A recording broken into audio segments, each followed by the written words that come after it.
여러분, 카멜레온이라는 동물을 알고 계신가요? 이 카멜레온의 가장 대표적인 능력은 바로 이 피부색을 변하는 능력이죠. 많은 사람들이 주변 환경에 맞춰 보호색으로 변하는 것이라고 우리는 대부분 그렇게 알고 있는데, 이 사실은 조금 더 복잡한 의미들이 담겨져 있습니다. 이 카멜레온의 색깔 변화는 이 단순히 위장뿐만 아니라 감정 표현, 의사소통, 체온 조절 등 다양한 목적으로 자신의 피부색을 변화한다라고 말합니다. 그럼에도 카멜레온의 피부색 색깔의 변화의 가장 큰 이유는 위장이죠. 주변 환경과 비슷하게 색깔을 바꿔 천적으로부터 자신을 보호할 때 이 카멜레온은 자신의 피부색을 변화합니다. 그 모습을 우리가 TV나 보면 참 신기하죠. 어쩜 저렇게 주변 환경색에 그렇게 잘 변화할 수 있을까? 또 먹이를 사냥할 때도 자신의 피부색을 변화하는 능력을 활용한다고 합니다. 그러나 주된 목적이 위장이 아니라고 해요.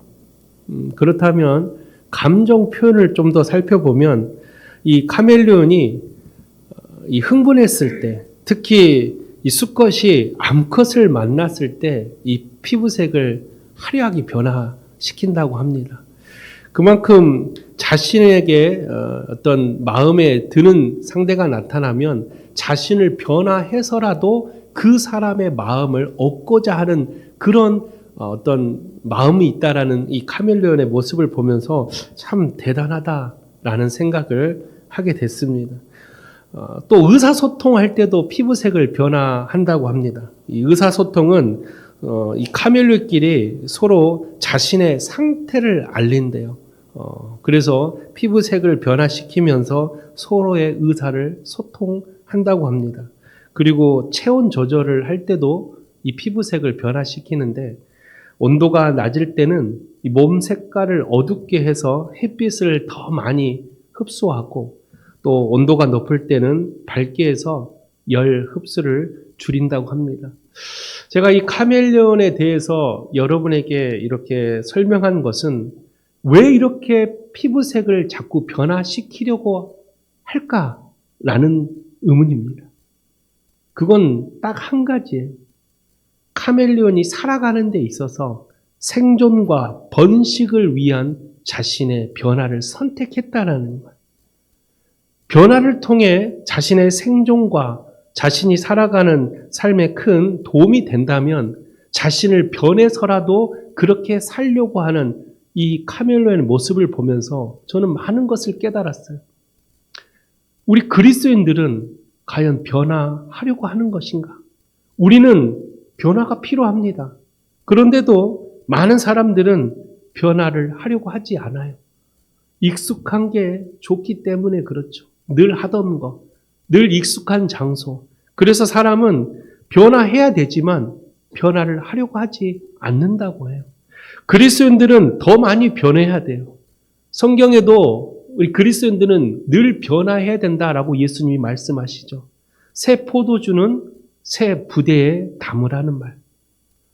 또 고린도후서 5장 17절에 보면 바울 사도가 뭐라고 말하냐면, 그런즉 누구든지 그리스도 안에 있으면 새로운 피조물이라. 이전 것은 지나갔으니 보라 새 것이 되었도다. 그리스도 안에 있는 사람들은 새로운 피조물로 변화해야 됩니다. 그리스도인들에게 변화는 너무나도 필요한 것이죠. 옛 것을 벗어버리고 새로운 사람으로 변화를 해야 진정한 그리스도인이 된다라는 것이죠. 그럼에도 불구하고 아직도 옛 모습을 버리지 못하고 있다면, 아직도 내가 변화하지 못하고 있다면, 내가 주님을 믿는다고 말하고 있지만 아직도 내 모습은 옛사람에 머물러 있는 사람들이 너무나도 많다라는 것이죠. 사랑하는 성도 여러분, 미물도 자신의 생존과 번식을 위해서 변화를 선택했다면 우리 그리스도인들도 진정한 하나님의 그리스도인들이 되기 위해서는 반드시 변화해야 한다라는 것입니다. 사람에게는 두 가지 변화가 있어요. 하나는 외적인 변화와 내적인 변화가 있어요. 대부분 사람들에게 외적인 변화를 하고 싶습니까? 내적인 변화를 하고 싶습니까? 라고 질문을 던지면 대부분의 사람이 뭐라고 대답할까요? 내적인 변화를 해야죠. 라고 말하면서 외적인 변화를 합니다. 내적인 변화가 더 중요하죠. 사람은 성품이 변해야죠.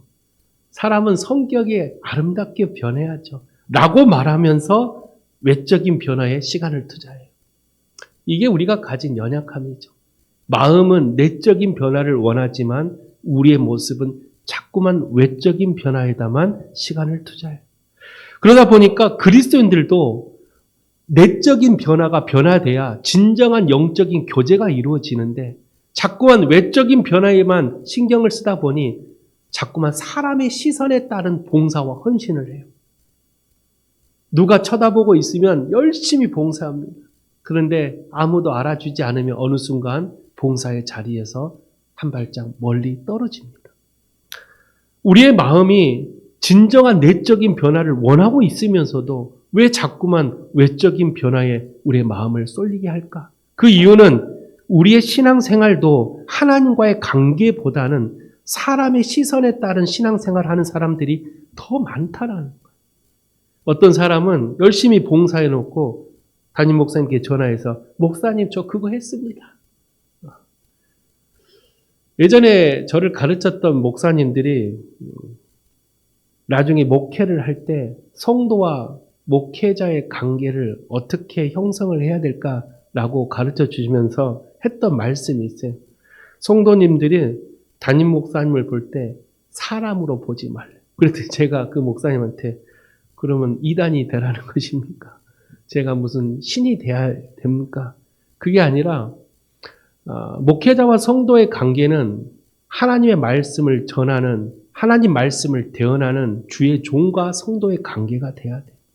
사람의 관계가 되면 어느 순간 자꾸만 부족함을 찾게 되고 잘못된 것을 지적하게 되다 보면 말씀의 은혜가 더디게 됩니다.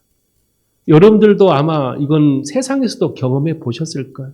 내가 어떤 강의를 들으러 가서 그 교수님의 말씀에 정말 많은 지적인 도움을 받고 야, 저 사람 참 훌륭하다. 그렇게 생각했던 교수나 선생님이 어느 날 문제를 일으켜서 뉴스에 나와요. 또 동네에서 어떤 문제가 일어나서 소문이 흉흉해요. 그러면 어떻습니까? 우리는 그 사람에게 더 이상 강의를 들으러 가지 않아요. 그리고 평가하죠. 야, 저 사람 알고 봤는데 정말 못됐더라. 우리가 신앙생활 할 때도 우리가 정말 하나님 말씀을 들을 때 그 말씀을 말씀으로 들어야 되는데 어느 순간 말씀을 지식과 내 경험으로 듣기 시작하면 은혜는 반감이 되기 시작합니다. 따라서 여러분 말씀을 들을 때는 하나님 말씀이 나를 변화시키고자 나의 삶을 모두 하나님의 은혜로 변화시키고자 하는 영적 갈급함으로 말씀을 들어야 한다는 것이죠. 그런 사람으로 우리는 내적인 변화가 필요해요. 외적인 변화보다는 그리스도인들은 내적인 변화를 통해 하나님과의 영적인 교제가 우선시 되어야 한다는 것입니다. 그러면 목사님, 외적인 변화는 필요 없습니까? 아니요. 내적인 변화를 하게 되면 외적인 변화는 당연히 따라오게 됩니다. 내가 하나님과 영적인 관계가 올바르게 서지기 시작하면 자연스럽게 내 모습은 기도의 자리로, 예배의 자리로, 봉사의 자리로, 헌신의 자리로 나아가게 됩니다. 하나님과 영적인 관계인 내적인 변화가 올바르게 서 있으면 우리의 예적인 모습도 당연스럽게 변화한다라는 것이죠. 따라서 우리 그리스도인들에게 있어서 필요한 것은 하나님과의 영적인 관계인 내적인 변화가 우선시 돼야 된다라는 것을 여러분 기억하시기를 부탁을 드립니다. 바울 사도가 그런 내적인 변화를 가장 잘했던 사람이에요. 바울 사도는 솔직히 보여지는 외적인 변화가 많은 사람들에게는 필요했죠. 로마의 시민권자였으며 가말리의 문화 속에서 지식과 모든 것을 가졌던 바울.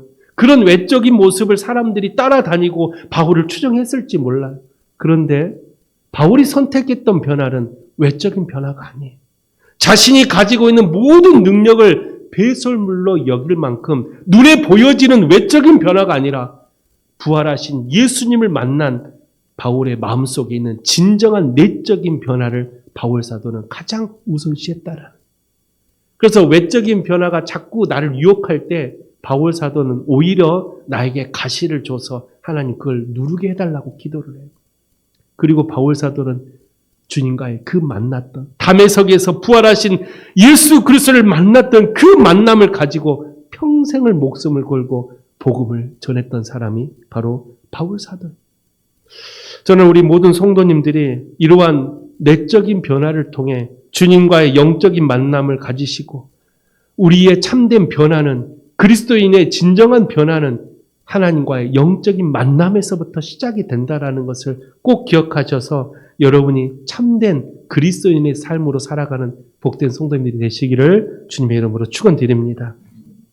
오늘 본문의 말씀은요, 예수님께서 이 천국의 가치와 그것을 얻기 위한 결단의 모습에 대한 이야기. 오늘 말씀을 통해서 저는 여러분들에게 이런 천국의 가치를 얻기 위한 모습으로 변화를 해야 되는데 어떻게 변화를 해야 그 천국의 가치를 얻을 수 있을까? 오늘 3가지의 변화된 모습을 여러분에게 소개하고자 합니다. 첫 번째 모습은 바로 오늘 본문에 나오는 감추인 보화를 통해 이 감추인 보화 비유를 통해 그 가치를 깨닫는 사람으로 변화해야 한다라는 것이죠. 밭에 감추인 보화가 무엇인지 먼저 알아야 됩니다. 이 보화는 세상의 눈에는 쉽게 보이지 않는 보화입니다. 많은 사람들이 그 밭을 지나쳤겠죠. 그런데 아무도 그 보화를 발견한 사람이 없었어요. 그런데 어떤 사람이 우연히 그 보화를 발견하게 됩니다. 그래서 그 사람은 어떻게 해요? 그 보화를 숨겨두고 집에 가서 모든 것을 팔아서 그 밭을 샀다라는 거예요. 그 보화의 가치를 알기에 그 사람은 자신의 모든 것을 팔아서 그 밭을 살았다는 거예요. 우리가 신앙생활을 하면서 우리에게 가장 가치 있는 게 무엇인가 한번 생각해 보셨어요? 나에게 가치 있는 게 무엇일까? 내가 그 가치 있는 것을 위해서 나는 얼마만큼의 모든 것을 그 가치를 위해서 포기할 수 있는가? 우리가 성령 안에서 살아가는 사람들은 밭에 감추인 보화를 금방 발견합니다. 왜냐? 내가 발견한 게 아니기 때문에. 성령의 은혜 가운데 사는 사람들은 영적인 눈과 귀가 열려 있기 때문에 그 보화의 가치를 빨리 발견해요. 그래서 그 보화의 가치를 알기에 우리는 그 보화 곁으로 자꾸만 가려고 합니다. 그리고 그걸 달라고 눈물로 부르짖고 엎드려 간구하고 그 보화의 가치를 잃어버리지 않기 위해서 말씀으로 우리 스스로를 계속 무장하고 또 무장합니다. 근데 성령을 잃어버린 사람, 우리는 변화하려고 하지 않아요. 보화를 쉽게 발견하지 못하기 때문에 우리 주변에 수많은 가치 있는 보화들이 있음에도 불구하고 그 보화를 위해서 우리의 마음을 내려놓지 않는다라는. 저는 이 세상을 살면서 나에게 있어서 가장 가치 있는 일이 무엇일까라고 제가 말씀을 준비하면서 생각해 봤습니다. 가장 가치 있는 일은 당연히 목회의 길이죠. 그런데 이 목회의 길 중에서도 제가 가장 가치 있다고 생각하는 것은 예수 그리스도를 알지 못했던 사람에게 그 사람에게 진정한 살아 역사하신 주님을 전하는 일. 이 일이 가장 가치 있는 일이지 않을까 저는 그렇게 생각해 봅니다. 죽어가는 생명에게 참된 살아있는 영생을 준다라는 건 얼마나 큰 가치 있는 일입니다. 그런데 그 보화의 가치를 발견하지 못하기 때문에 죽어가는 사람이 주변에 너무나도 많은데도 그 사람에게 찾아가지 않아요. 아마 여러분 주변에도 생명을 잃어버리고 살고 있는 사람들이 많이 있을 겁니다. 저도 어렸을 때 친구들과 교회를 참 많이 다녔어요. 지금 제 친구들 중에 교회를 다니고 있는 사람은 딱 한 사람밖에 없어요. 그렇게 많았던 친구들이 교회를 다 다녔는데 어떻게 보면 각자의 환경이 또 각자의 살아가는 삶의 모습이 많이 다르기 때문에 누군가에게는 그 생명을 전해주는 사람이 없었을 수도 있어요. 저는 그래서 말씀을 준비하면서 그런 생각을 했어요. 내가 정말로 누군가에게 이런 생명을 전해줄 수 있는 이 가치 있는 일을 할 수 있다라는 게 얼마나 큰 축복인가. 이번 총동원 주일에 그런 가치 있는 일을 여러분 모두가 하시기를 다시 한번 주의 이름으로 부탁을 드립니다. 가치 있는 일을 하기 위해서는 바울 사도처럼 내가 가진 것 조금 손해볼 수 있어야 돼. 내가 직장이 바쁘고 사업이 바쁘고 내가 일이 아무리 바빠도요. 가치 있는 일에 내가 조금이라도 그거를 내려놓을 수 있는 일. 내가 그것을 포기할 수 있는 일을 할 수 있는 사람이 바로 보화를 발견할 수 있는 사람이다라고 말씀을 드리고 싶습니다. 자신의 재산, 명예, 세상적인 수많은 가치 있는 것이라고 생각하는 것들은 여러분 알다시피 어때요? 금방 썩어질 수밖에 없는 것들. 따라서 썩지 아니할 가치 있는 것을 볼 수 있으려면 육적인 눈을 빨리 감고 영적인 눈을 떠야 됩니다. 들에 피는 꽃은 화려하죠. 그런데 해가 뜨면 금방 시들어 버린대요. 우리가 생각했던 가치 있는 일들은 금방 시들어 버려요. 그러나 주님께서 주시는 가치 있는 일은 영원히 시들지 않는 것이기에 오늘도 우리는 그 썩지 아니할 것에 우리의 모든 마음과 우리의 시간과 우리의 모든 것들을 내려놓을 수 있는 그런 가치 있는 것을 볼 수 있는 영적인 사람이 되시기를 주님의 이름으로 축원드립니다. 둘째로 오늘 본문에 나오는 값진 진주 비유를 통해 우리는 두 번째로 변화되어야 될 모습은 바로 능동적인 사람으로 변화해야 한다는 것입니다. 능동적인 사람은 좋은 진주를 구하는 장사 같은 사람입니다. 좋은 진주를 구하는 장사는요, 앞에서 보화를 발견한 농부와 조금 다른 사람이에요. 앞에 보화를 발견했던 사람은 밭을 갈다가 아니면 지나치다가 그 보화를 발견했다면 두 번째 이 좋은 진주의 비유는요, 쉽게 말하면 전문가라고 말할 수 있어요. 좋은 진주를 여러분 구별할 수 있다라고 생각하십니까? 진주가 여러 개가 있는데 그 중에 가장 좋은 진주를 여러분 구분할 수 있어요? 제가 신혼여행을 태국으로 갔어요. 태국으로 갔는데 이 가이드가 여러분 마지막 코스가 있죠. 이 보석 상가로 데리고 가요. 그래서 우리 사모님하고 둘이 딱 봤는데 보석이 얼마나 많던가. 근데 진주 알이 다 비슷비슷하게 생겼는데 거기 전문가들이 오더니 여기는 싼 거, 여기는 어느 정도 비싼 거, 여기는 최상품. 근데 제가 봤는데 다 똑같이 보이는데 이 전문가 눈에는 이 진주의 가치가 다 다르다라는 거예요. 야, 전문가는 뭐가 다르구나. 나는 아무리 봐도 똑같은 진주인데. 그래서 어떤 생각을 했냐. 야, 이 전문가가 이 싼 10,000원짜리밖에 하지 않는 진주를 나에게 10만 원이라고 하면 그래도 나는 살 것 같은 생각이 들었다. 전문가가 가지고 있는 지식의 소견이 우리는 없기 때문에 우리는 그 좋은 진주를 구분할 수 있는 능력이 없다라는 거예요. 그래서 우리 그리스도인들이 세상을 살면서 좋은 진주를 구하는 장사 같은 사람이 되려면 먼저 좋은 진주를 구분할 수 있는 전문가가 돼야 돼요. 그러기 위해서는 어떻게 해야 돼요? 노력해야죠. 공부해야 되고 여러 진주를 살펴봐야 되고 찾아다녀서 그 진주가 좋은지 안 좋은지를 우리는 자꾸만 구별하고 판별할 수 있는 우리의 노력이 필요하다라는. 따라서 두 번째 비유인 좋은 진주를 구하는 장사의 비유를 통해서 예수님이 우리에게 주고자 하는 메시지는 바로 능동적인 사람이 되라는 거예요. 우리는 능동적인 그리스도인들이 돼야 돼요. 처음에 신앙생활 할 때는 대부분 수동적인 신앙생활을 하죠. 교회 오세요. 그러면 오고, 저쪽으로 가세요. 그러면 갑니다. 식당으로 가세요. 그러면 갑니다. 그런데 성숙한 그리스도인들이 되면 능동적인 사람으로 변해요.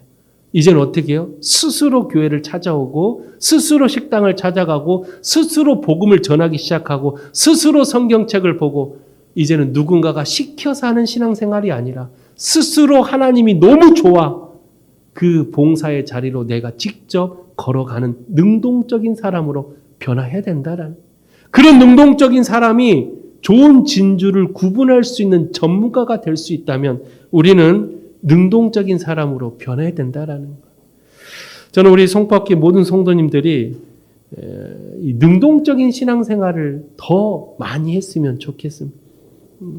제가 오늘 광고 시간에도 이야기했듯이 능동적인 사람이 돼야 여러분 스스로가 이 송파교회를 어떻게 더 부흥시킬까?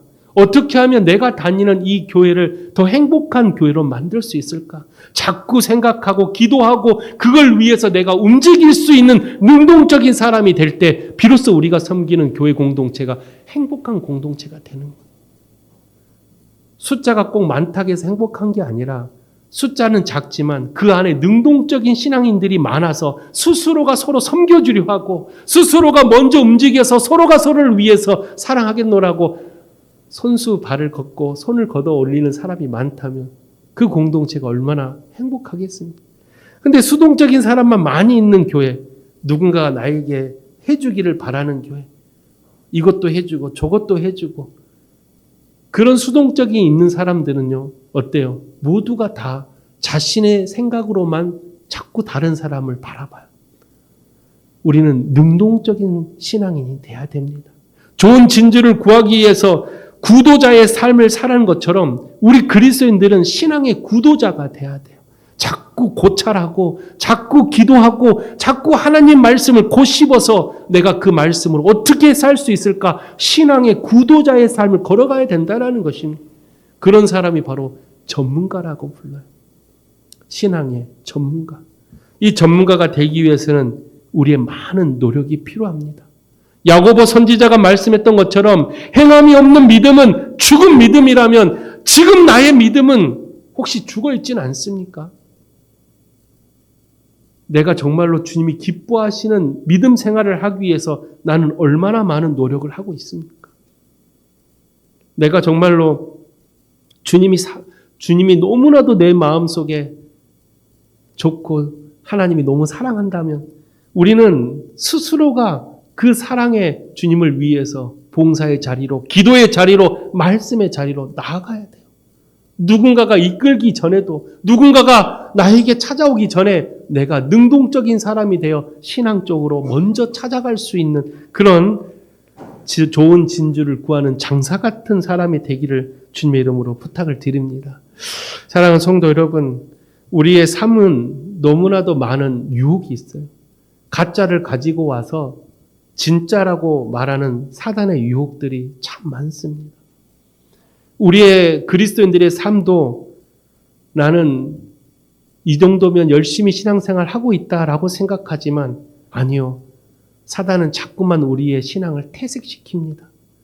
우리가 처음 예수님을 만나고 정말로 설레했던 생각을 한번 해보십시오. 그때는 교회가 아무리 멀어도 또 교회에서 아무리 말씀이 길어도 우리는 은혜스럽게 하면 제가 청년 때 우리 아내를 만났던 교회가 전주에 있는 바울교회입니다. 이 바울교회에서 청년들이 신앙훈련을 얼마나 정말 좀 나쁘게 표현하면 혹독하게 신앙훈련을 했어요.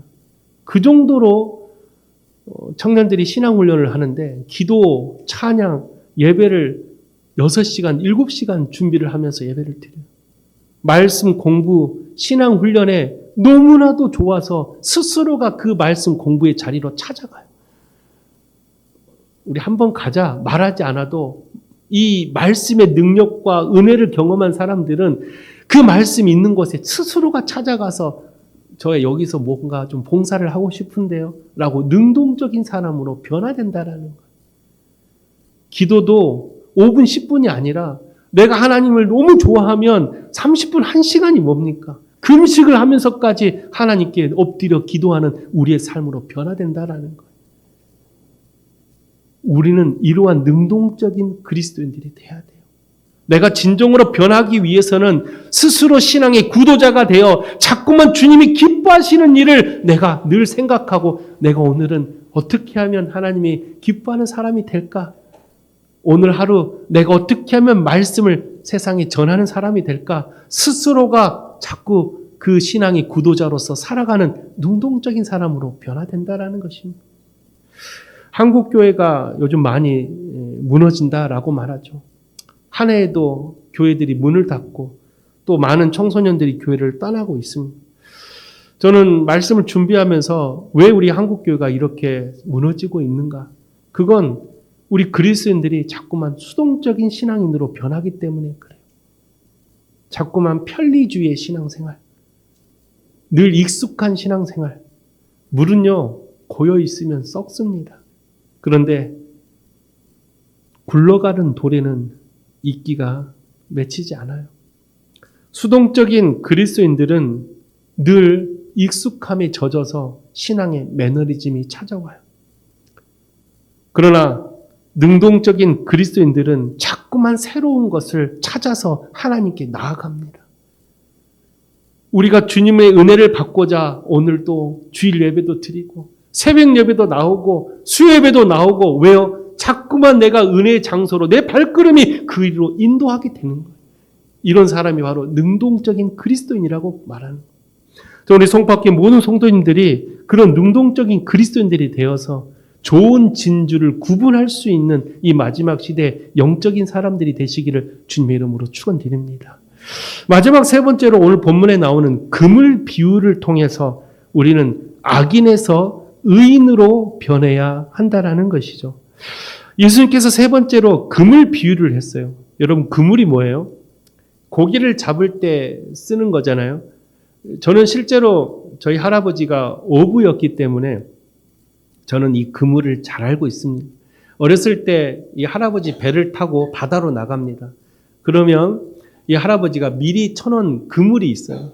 그러면 그곳에 도착해서 이 부표를 올리고 그물을 하나씩 올리기 시작합니다. 그런데 놀랍게도 그 그물 안에는 정말 셀 수 없을 만큼의 물고기가 가득 차 있어요. 그 물고기를 들어서 배에다 올립니다. 그리고 그 끝에 이 그물을 딱 풀면 물고기가 배 위에 쫙 쏟아지는데 제가 어렸을 때 그걸 직접 눈으로 봤는데 정말 신기했어요. 왜냐? 물고기가 한 종류만 있는 게 아니라 각종 물고기가 다 있는 거예요.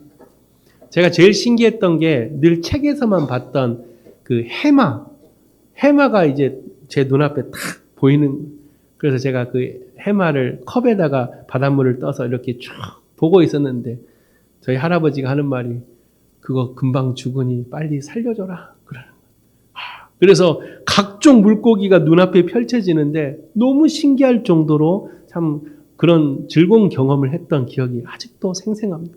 근데 오늘 본문의 말씀에 예수님이 그물 비유를 하는데 너무나도 제가 어렸을 때 경험했던 그 그물의 그 기억이 너무 떠오르는 거예요.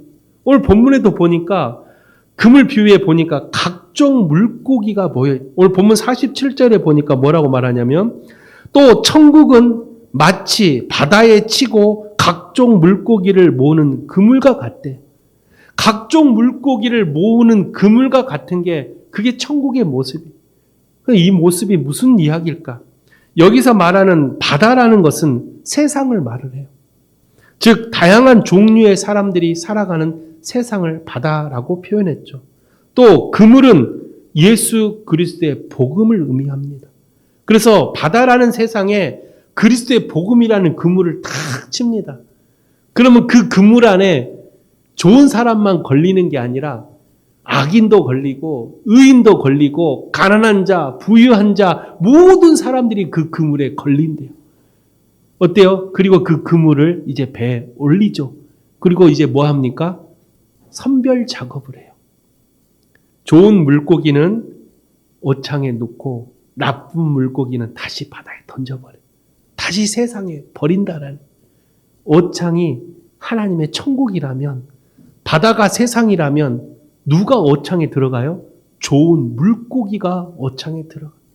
그런데 여기서 중요한 것이 있죠. 나는 그럼 좋은 물고기인가? 나쁜 물고기인가? 나는 의인인가? 악인인가? 아무도 알지 못해요. 그런데 한 가지 성경에서 우리에게 바울 사도가 로마서 3장 10절에서 12절에 이렇게 우리에게 말씀합니다. 기록된 바 의인은 하나도 없나니 깨닫는 자도 없고 하나님을 찾는 자도 없고 다 치우쳐 함께 무익하게 되고 선을 행하는 자는 없나니 하나도 없도다. 바울 사도가 말했을 때 우리 모두가 다 어떤 사람이라고요? 악인이래요. 우리 모두가 다 악인이래요. 그러면 빨리 우리는 어때요? 의인으로 변해야 되는데 어리석은 사람들은 내가 무슨 죄를 지었다고 내가 악인입니까? 목사님 제가 악인까지는 아닌데요. 자꾸 자신을 부정하고 현실을 부정하려고 해요. 아니요. 우리는 악인이 맞습니다.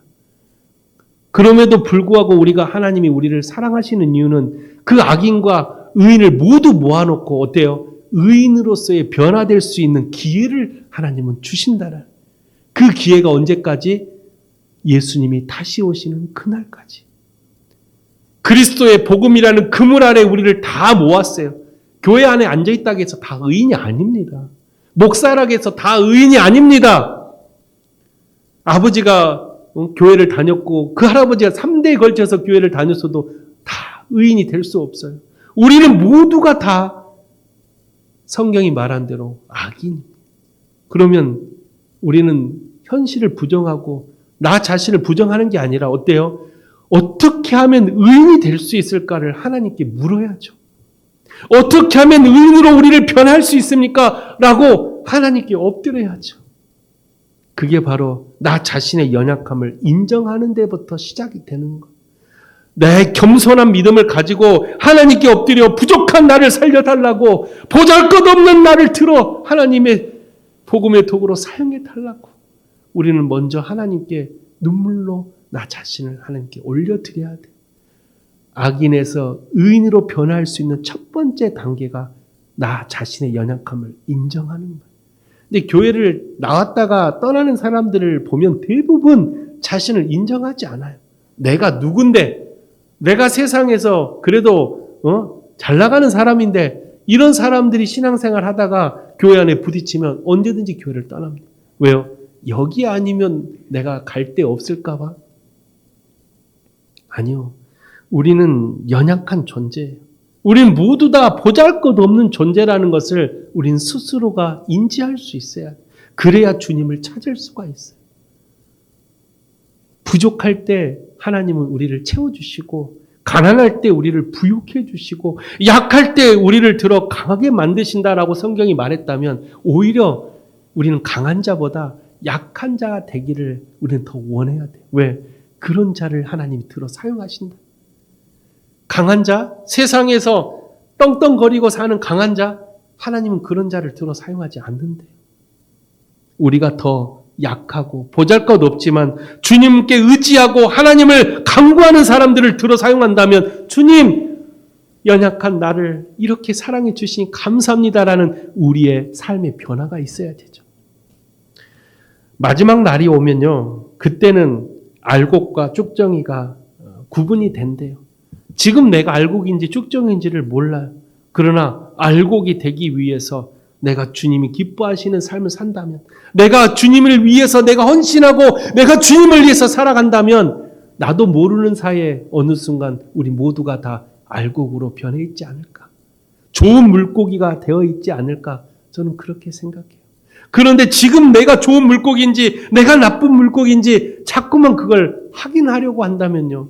신앙의 불평과 불만이 너무나도 크게 나타납니다. 내가 이렇게 교회 열심히 봉사하고 내가 교회를 위해서 얼마나 많은 것을 했는데 내가 나쁜 물고기라고? 아니야. 그렇지 않아. 라고 자꾸만 내 입술에는 불평과 불만만 생기는 거예요. 사랑하는 여러분, 우리는 연약합니다. 그래서 감사합니다. 우리는 부족합니다. 그래서 주님께 우리는 간구할 때 주님이 채워주시는 거예요. 세상 것들로 채워봐야 금방 시들어 없어집니다. 그러나 주님이 채워주시는 것은 영원히 마르지 않는 하나님의 영적인 샘물로 우리를 채워줘요. 저는 우리 성부학교 모든 성도님들이 힘들지만 그 길을 끝까지 걸어가기를 주님의 이름으로 축원드립니다.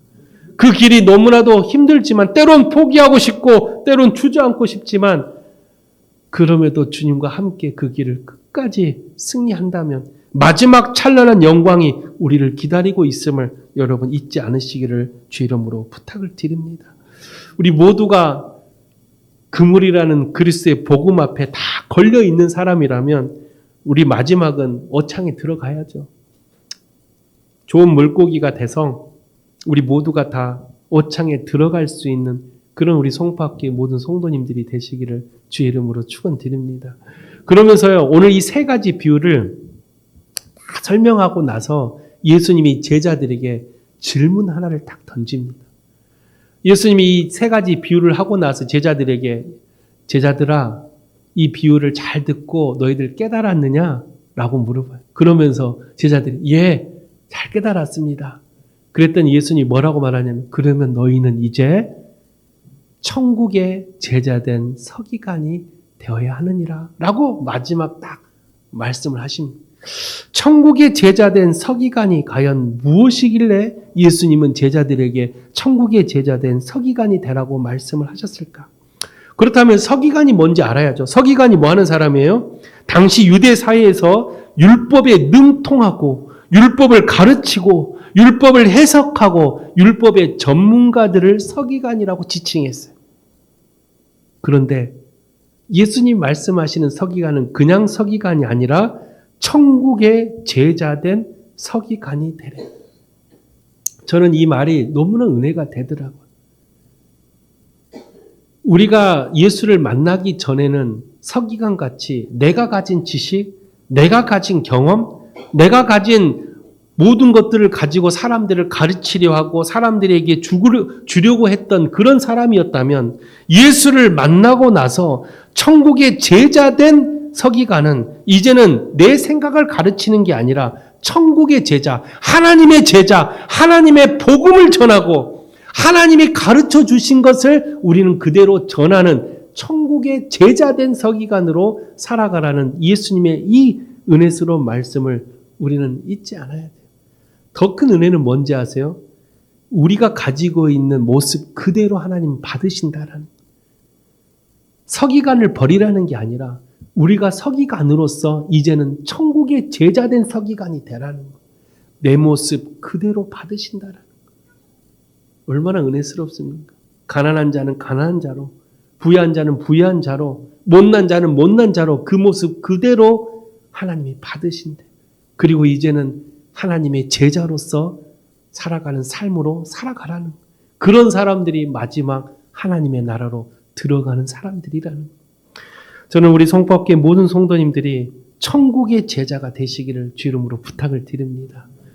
세상의 제자가 아니라 세상의 물질과 권력 앞에 제자가 되는 게 아니라 살아 역사하시고 지금도 우리와 함께 하시는 주님의 제자가 되십시오.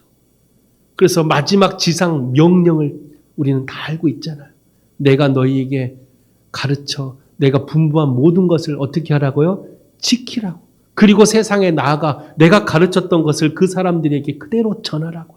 그게 예수님께서 우리에게 주신 마지막 지상 명령이라면 다시 오실 예수 그리스도를 기다리는 참된 그리스도인들의 사명은 그 지상 명령을 세상에서 우리가 수행하며 그 말씀에 따라 순종하며 살아가는 사람들이 하나님이 기뻐하시는 천국의 제자된 서기관이라는 사람들이에요. 그런 사람으로 살아갈 때 우리는 마지막 모두가 다 하나님의 어창에 다 들어가는 거예요. 우리 송파교회 모든 성도님들이 오늘 말씀을 통해 이 세 가지의 모습으로 변화하여 참된 변화된 그리스도인들이 되어 모두가 다 천국의 제자된 서기관이 되는 그런 축복의 사람으로 되시기를 주님의 이름으로 축원드립니다. 기도하겠습니다. 거룩하신 하나님 아버지, 우리는 연약합니다. 그래서 우리는 하나님이 기뻐하시는 삶으로 우리는 변화해야 됩니다. 오늘 말씀을 통해 우리가 정말로 하나님이 기뻐하시는 사람으로 변화되기 위해서는 첫째는 하나님의 그 가치를 깨닫는 사람으로 변할 수 있는 영적인 사람으로 주여 우리를 변화시켜 주시옵소서. 또한 우리가 좋은 진주를 구하는 장사 같은 사람으로 능동적인 그리스도인으로 우리를 변화시켜 주시옵소서. 우리의 발걸음이 늘 기도의 자리, 말씀의 자리로 찾아가는 능동적인 그리스도인으로 우리를 변화시켜 주시옵소서. 끝으로 우리가 악인에서 의인으로 변화되기를 소망하오니 주여, 우리가 그리스도의 복음이라는 그물 앞에 다 놓여 있다면 마지막 주님 그때에 좋은 물고기가 될 수 있도록 우리를 의인으로 변할 수 있는 우리의 삶을 주여 살게 하여 주시옵소서. 그래서 우리 모두가 다 천국의 제자된 서기관이 되어 주님께서 가르쳐 주신 말씀을 세상에 전하고 가르치고 지킬 수 있는 그런 참된 그리스도인들이 될 수 있도록 주님 역사하여 주시옵소서. 모든 것을 주께 탁하며 살아 역사하신 예수 그리스도 이름으로 기도하옵나이다. 아멘.